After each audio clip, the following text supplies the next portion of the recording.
The obvious follow-on from that is Project Blue Yonder. That was the dream, to put everything in place where we wouldn't spend anything on stadium upkeep. Yeah. Where are we at with that? Well, we're still there.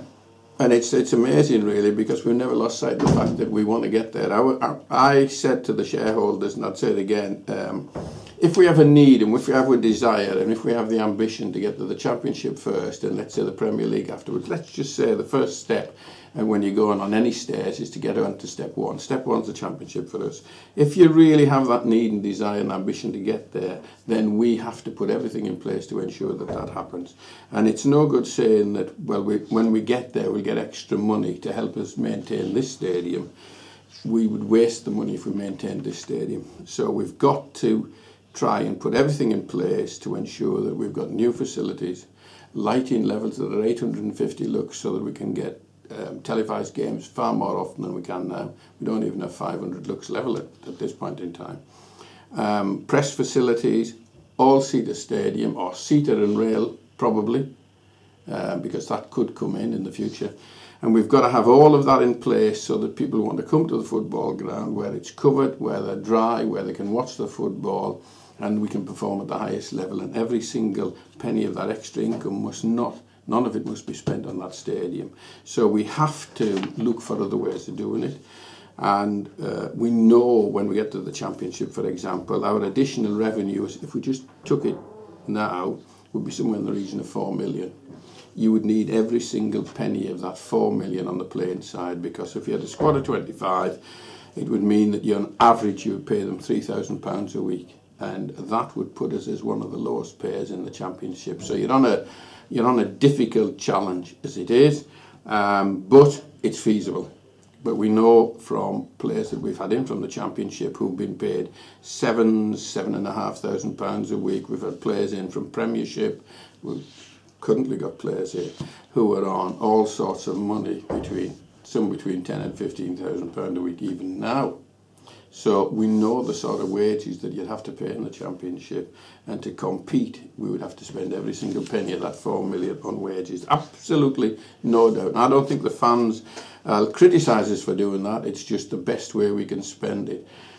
Every time we talk about the Championship, every time we talk about spending money on wages, somebody always taps my shoulder and reminds me about a guy called Kenny Wilson, and obviously we didn't spend it well in those days. We hope to avoid that trap this time, but we will need to spend every single penny on wages. So basically, to go forward, we've got to have a team and then the additional cash to spend on the team.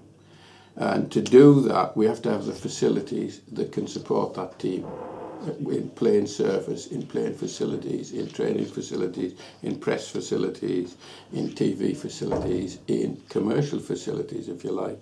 And so we need an development that enables us to do that. So we've never stopped looking for it from 2008 to 2010, and even now we're still in negotiations. And I think that we will get to a point where we will be able to get a development that will enable us to have a stadium that befits the future of the club and befits our ambitions and befits the city's ambitions as well.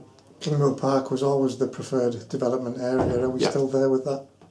Kingmoor Park's never dropped out of it, but we've looked at the City Council gave us 15 different areas around the town to look at, and we are currently looking at another area, and we're in quite advanced stage of discussions in another area. Last question on it, because I know there's a lot of confidentiality surrounding things like this. In terms of the ticking clock you used to talk about, has the stopwatch started on this one, or is it still very early stages? No, I think we're moving on this one, and I think there's a real possibility. My disappointment is that we haven't been able to put pen to paper in December. We'd hoped to, so that's how close I feel it is.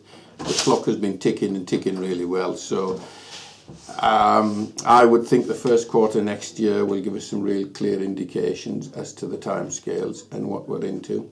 And once we've done that, then I think we'll be able to, we need to then bring the shareholders back first and tell them and the fans what we're doing. But until we've got something absolutely concrete, ready to put onto paper, ready to sign up to, then that's the time we need to get into consultation. But we go back to the need, and the need is if you've got to believe two things. One, do you want to get the championship? If the answer to that is yes, and it is from a director's point of view, and it is, I think, from a fan's point of view, if the answer is we want to get the next level, then you've got to allow us to give you the facilities that will allow us to play at the next level without having to spend any of the extra cash on those facilities. Just finally on this Yeah. one, what would happen to this site? You would have to use this site as part of the deal. You'd have to release cash out of this site in order to pay for something new. Pretty much like moving into a new house. You would sell what you've got on the basis of being able to put the money into the new one. So you wouldn't lose any of the asset value of this at all, because it would still be there. You just simply transferred what cash you get from here into something else, and not, hopefully, into any debt. Super. Thanks, Tom. Okay.